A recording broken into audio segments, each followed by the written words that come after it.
Amém. Louvado seja o nome do Senhor. Deus abençoe a todos. Eu sou Eliakim Cordeiro e esse é o meu canal.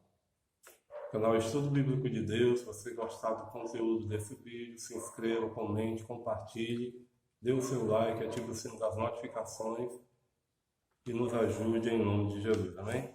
Quero falar sobre um estudo sobre o Novo Testamento. Eu quero falar sobre os evangelhos sinóticos. Amém? Aqueles que têm uma mesma ótica. Depois eu vou postar um vídeo com mais pormenores sobre o Evangelho sinótico. Mas por enquanto eu vou falar sobre o problema sinótico, ou seja, o problema relacionado aos Evangelhos sinóticos. Fazendo assim, começando a partir daqui, que você tenha um entendimento do que seja o Evangelho sinótico, ou os Evangelhos sinóticos, amém? Glória a Jesus. Embora no vídeo posterior eu vou colocar fazer um vídeo relacionado somente a isso, dando definição sobre isso. Quando comparamos os primeiros 3 evangelhos, que são os evangelhos sinóticos, nós temos 4, 3 são chamados de evangelhos sinóticos, são eles, Mateus, Marcos e Lucas. Amém? Quando comparamos os 3 primeiros evangelhos, nós constatamos 2 aspectos que se contrapõem, que são os seguintes. Os sinóticos são semelhantes em longos trechos na estrutura, na sequência das perícopes e também na forma do texto grego. Amém? E segundo, os sinóticos se diferenciam na escolha dos temas, na apresentação do contexto, da narrativa e frequentemente também na forma do texto grego. O problema sinótico é o seguinte: como podemos explicar essas constatações com base na história da origem dos evangelhos? Na história da teologia foram dadas diversas respostas a essa questão.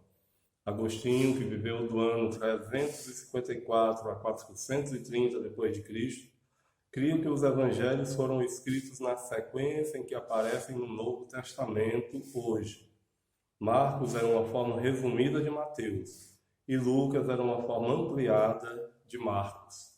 Somente na segunda metade do século XVIII, o problema sinótico passou a receber mais atenção. Os estudiosos chegaram a 4 tentativas de solução. A primeira delas, a hipótese do proto-evangelho.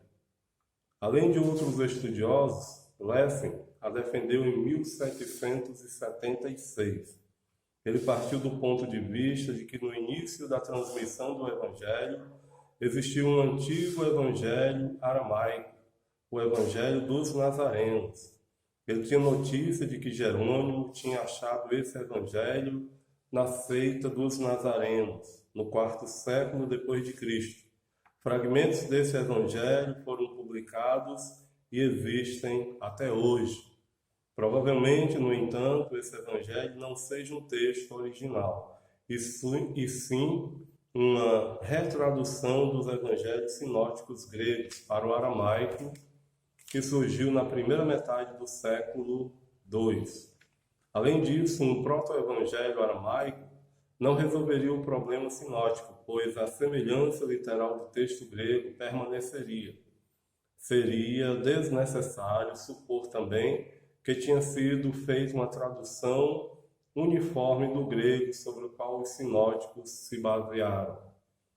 Com essas falhas, a solução de Lessing não conseguiu se impor. Segundo, a hipótese dos fragmentos.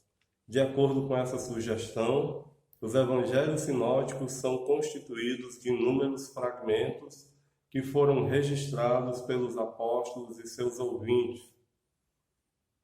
Nisso teriam imitado os alunos dos rabinos judaicos, que também anotavam os ensinos e atos dos seus mestres. Teria havido um interesse muito grande por parte desses registros, por isso teriam sido traduzidos para o grego rapidamente. Os sinóticos teriam então colecionado esses fragmentos do grego, diégeses, que significa relato ou narrativa, e incorporado aos seus evangelhos. O evangelho de Lucas tem a referência a esses relatos no seu início. Lucas capítulo 1, versículos 1 ao 4. A hipótese da tradição. Essa proposta foi defendida em 1796 e 97 por Johann Gottfried Herder, em conjunto com a sugestão de Lessing. Se Lessing pressupunha um proto-evangelho aramaico, Herder partia de um proto-evangelho oral. Essa observação é importante até hoje no início da transmissão do evangelho. Amém? Glória a Jesus. Presumivelmente, a transmissão oral das palavras e dos atos de Jesus. E o quarto e último, as hipóteses da utilização, da dependência literária. Enquanto as três propostas acima tentam trabalhar sem a dependência literária entre os três primeiros evangelhos, as hipóteses da utilização colocam a dependência como condição. Agostinho propôs a solução de que os evangelhos surgiram na sequência que eles estão hoje. E no século XX houve quem defendeu tais argumentos, entre eles Theodor Zahn e, com restrições, Adolf Schleiter. Assim, o Evangelho de Mateus é o mais antigo. O Evangelho de Marcos, no extrato de Mateus, e Lucas se baseia nos dois. E para o vídeo não ficar muito grande, no próximo vídeo eu falarei sobre a teoria das duas fontes e a fonte que. Amém? Glória a Jesus, louvado seja o nome do Senhor. Deus abençoe a todos em nome de Jesus e até os próximos vídeos. Amém e graças a Deus.